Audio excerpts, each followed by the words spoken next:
مجھے جو شخص پہلی مرتبہ میں دوسرے درجے میں تھا تو امامت کے لیے جو شخص ذریعہ بنا تو وہ اب بھی کبھی کبھی یہاں آتے ہیں، تو ان کو الحمدللہ میں بہت عزت دیتا ہوں۔ اگر سارے ہوتے ہیں تو ان کو سب سے زیادہ پھر ان کو توجہ دیتا ہوں، ملتا ہوں، سب دیکھ بھی رہے ہوتے ہیں۔ جسمانی ساخت کے لحاظ سے وہ بندہ چونکہ ایک ٹیکسی ڈرائیور ہے اور کپڑے بھی ایسے ہی بوسیدہ قسم کے ہوتے ہیں، اور شکل و صورت کے لحاظ سے بھی جو ہے وہ رنگ کا کالا ہے، تو ایک دن مجھے کہنے لگا کہ آپ اس کو اتنی عزت کیوں دیتے ہیں؟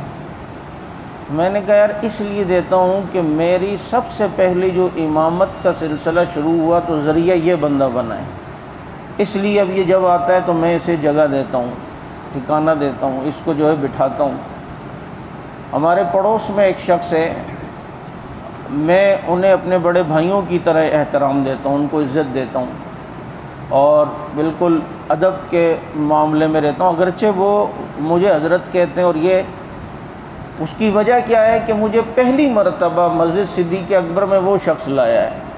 اس نے مجھے کہا کہ چلے ایک جگہ جمعہ پڑھنے چلتے ہیں۔ تو میں جب یہاں آیا،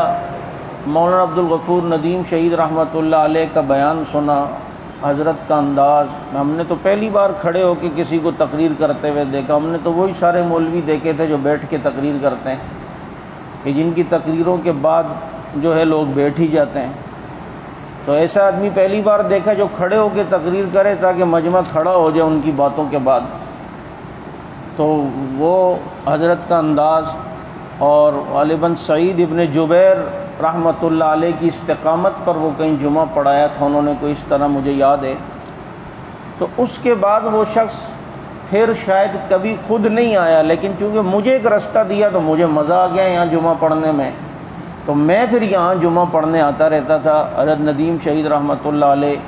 کے بیانات کو سنتا تھا اور بڑا خوش ہوتا تھا۔ اور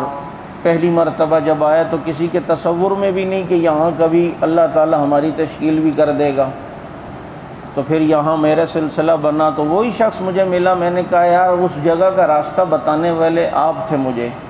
اور کبھی ہمارے پیچھے بھی جمعہ پڑھنے آئے۔ تو اتفاق سے وہ ایک دن یہاں جمعہ پڑھنے کے لیے آئے، تو میں بیان کرتے ہوئے اس بندے پہ نظر پڑی تو مجھے اپنا ماضی ایک دم تقریر کے دوران آ گیا سامنے کہ کس طرح یہ لایا تھا اور یوں، اور اس وقت میرے ذہن میں تھا کہ کبھی میں یہاں بیان کروں گا اور یہ شخص اس طریقے سے میرا بیان سننے آئے گا۔ وَتِلْكَ الْأَيَّامُ نُدَاوِلُهَا بَيْنَ النَّاسِ، تو کیا کہ یہ احسان ہی تو ہے اس کا کہ آج اگر کچھ تھوڑے دو ذریعہ بن رہے ہیں تو احسان، کبھی احسان فراموشی نہ کرنا۔ آپ کے ساتھ جس نے احسان کا معاملہ کیا نا، بس اپنی خواہشات کو اس کے لیے دبا دو۔